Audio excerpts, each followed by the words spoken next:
Kama ni mara yako ya kwanza unatembelea chaneli yetu ya Top 5 Media, tunakuomba ubonyeze neno subscribe, kisha kwa chini itatokea alama ya kengele. Tunakuomba ubonyeze kengele hiyo ili uwe wa kwanza kupokea taarifa katika chaneli yetu. Asante.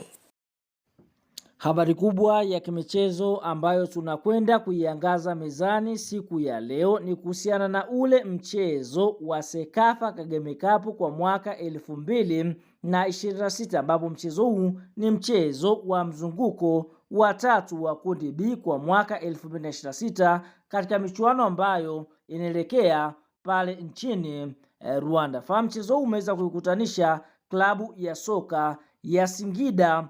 Black Stars kutokea katika ardhi ya Tanzania dhidi ya kikosi cha timu ya soka ya Simba Sports Club, ambapo mchezo huu ulikuwa ni mchezo wa kuvutia, hususan vilabu vyote vinatokea katika ardhi moja. Mchezo huu katika kipindi cha kwanza ulikuwa ni wabisha ni kubishi, ambapo nashuhudia Simba ndio ambao walikuwa kwanza kupata bao katika dakika ya 28 kupitia kwa striker mpya raia wa Mali Ibrahim Dombia akipokea pasi safi ama cross safi iliyopigwa na Libase Gueye, basi moja kwa moja akaweza kuitanguliza klabu ya soka ya Simba Sports Club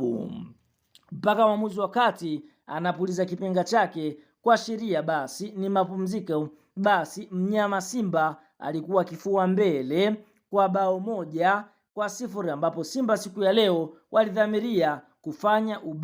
ubwela part 3. Lakini tunashuhudia katika dakika ya 51 Matthew Tegisi, mshambuliaji wa klabu ya soka ya Singida Black Stars, katika kipindi cha pili aliweza kuisawazishia klabu ya soka ya Singida Black Stars, lakini mnyama Simba akaendelea kulisakama lango la klabu ya soka ya Singida Black Stars, kwa sababu tayari katika michuano hii walikuwa wameshatolewa mara baada ya kupoteza katika michezo miwili kuto kushinda. Kwa hiyo kwa upande mwingine Simba wakahitaji kucheza ule mchezo ambao moja kwa moja watakwenda kucheza kuelekea msimu ujao, ambapo nashuhudia Simba wakaweza kufanya mabadiliko na kuingia Elimpanzu Kibisawala, nyota ambaye aliweza kuzuiliwa kuingia nchini Rwanda kwa wiki 2.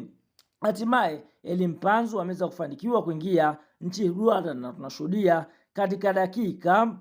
ya 67 Elimpanzu akaweza kuiandikia klabu ya soka ya Simba bao la pili kutokana na cross safi ambayo iliweza kupigwa na David Kameta Duchu, na mpaka mwamuzi wakati anapuliza kipenga chake, basi mnyama Simba ndio hivyo ameweza kuyaaga mashindano ya kombe la Sekafa Kagame Cup mwaka 2026 mara baada ya kucheza michezo mitatu. Tunaona ameweza kufanikiwa kuondoka na alama 3, na timu ambayo imeweza kuqualify hatua nusu finali ni klabu ya soka ya Jamus kutokea katika nchi ya Sudani Kusini, ambapo wao tunaona moja kwa moja wameweza kuqualify wakiwa na alama 7 mara baada ya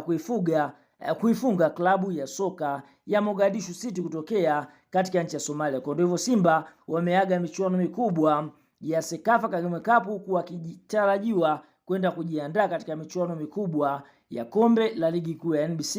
Ngao ya Jamii, ambapo fainali ya Ngao ya Jamii inatarajiwa kuchezwa tarehe 12 ya mwezi wa 8 mwaka 2026.